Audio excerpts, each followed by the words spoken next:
Hey guys, welcome back to my channel.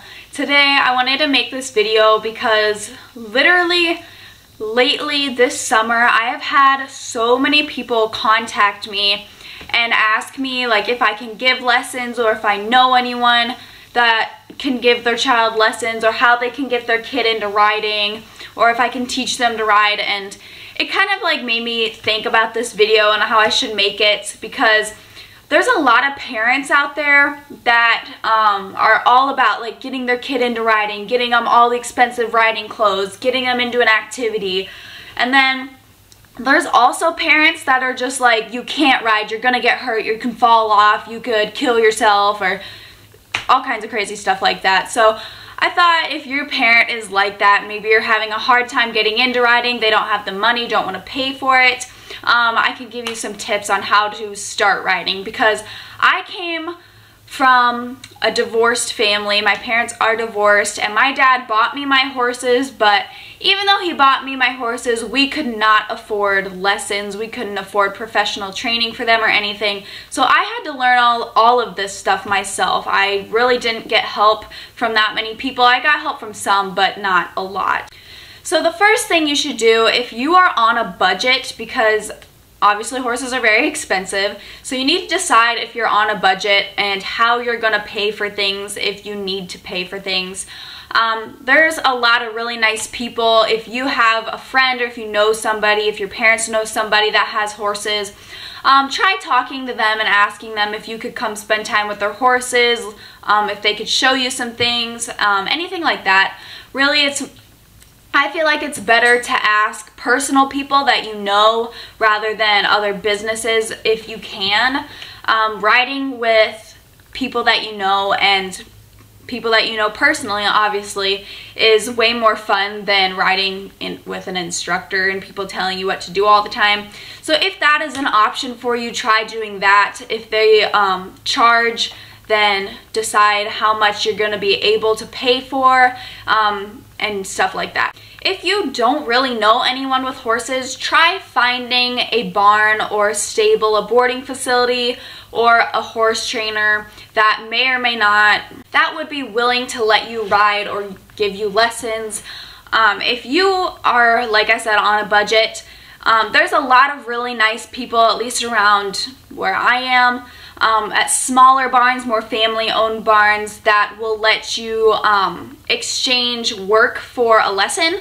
Instead of paying money for the lesson, if you clean their stalls, clean their tack, groom the horses, all that kind of stuff, then some nice people will trade for that if you're on a budget and be very understanding. But at the larger barns where there's a lot of boarders, lots of people, you just kind of have to take your chances, ask, see what they're interested in, but sometimes they just will say no, and in that case you have to just kind of look somewhere else, find a different barn, go to several barns, see what you want to do and what you're interested in. I actually really got started with horses when I was probably, I want to say 9 or 10-ish, because my parents sent me to a horse camp, and this horse camp was at a ranch, this horse ranch that owned all the horses, and you got assigned a horse, and it was just a trail riding thing. You went out on an hour-long trail ride every day, and then you came back in, brushed and groomed your horses and everything like that. And then it was just more like a summer camp type thing. And then later down the road, I ended up working there. I was a trail guide there. So if there's places like that that will let you volunteer and be kind of like an employee, that will let you ride their horses, trail riding or doing stuff like that, that is really awesome. The ranch that I used to go to was all volunteer, so mostly the people that worked there were teenage girls like me that didn't have access to riding horses whenever they wanted, so they went to the ranch to just trail ride and have fun on the horses, which is nice for people who are learning and stuff. So if that is something near you, then that is really awesome. Now obviously not everybody has those opportunities, which I totally understand. One thing you need to prove to your parents if you are having trouble getting your parents convinced that you should be able to ride, basically find something, or find a horse or you know, just find a project and prove to your parents that you can be responsible. Find a job if you can get a job, mow lawn to make money, sell things to make money. Try making money somehow, and show your parents that you're responsible and you can handle things on your own. Horses are a lot of money and parents oftentimes don't want to pay for all that money, so show them that you can help pay for things. You can pay for your lessons while they can pay for the board, or show them that you're responsible and you can commit to having a horse or an animal of your own to take care of. Maybe saving money will take a couple years, and that is okay. If you have to wait, then just wait it out. Save your money, save a few $100s, buy your own horse. Tell your parents, you know, you don't have to buy the horse, I'll buy the horse. I'll pay for my lessons if you guys can just help me out with board.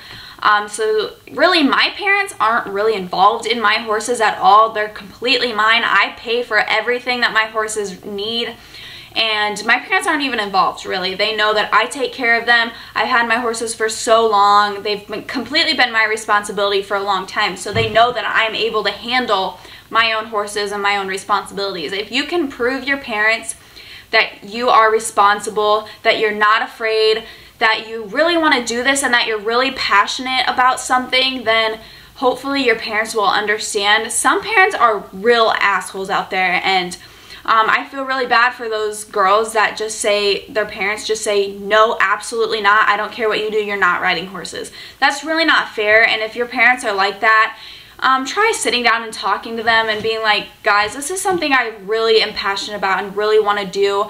If I get hurt, then I understand, but it would be nice if I could just try it out and see how I like it.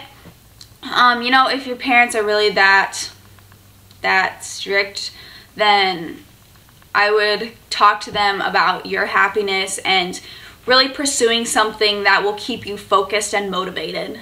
But overall, I would just try and find a barn, try and find a small horse farm or somebody you know and ask them.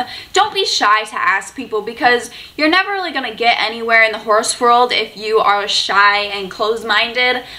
Get out there, ask people, put your name out there, put an ad out, like willing to clean stalls, willing to groom horses in exchange for lessons or in exchange for riding time. Even if you kind of learn how to ride and get the gist of it, you could even put out an ad for horse owners or barn owners that you're interested in exercising horses for them, and that could exchange for pay. So that's a really awesome thing you could try and do. Ask people, hey, I'll exercise your horses for you if you can't ride, or if you're injured, or if you have other things to do, let me know, I can exercise them for you. Try and ask people, like, I'll give you a clean stall, I'll clean your barn, I'll clean your tack in exchange for a lesson or something like that. When I had Luna, there was a really nice lady that owned that farm, and she knew I was tight with money, so she let me board Luna there for free, but I did a lot of farm hand work for her. I cleaned all the stalls, cleaned the barn, kept the arena nice. I cleaned out all the cobwebs that were in their barn, which is really disgusting. I helped feed the horses and everything like that, and she was really understanding and let me keep Luna there for a summer, which was really nice. So try and find people like that. Sometimes if you're in the big city, big barn managers are kind of assholes and just are in it for the money, but that's not really the kind of barn you want to be at anyways. Alright guys, so that's my advice on how to start riding. I hope this helped you in somehow or gave you some ideas. Maybe you need to talk to your parents a little bit more about it before you jump into it. But otherwise, that is all for this video. I hope you enjoyed it, and I'll see you guys next time. Bye!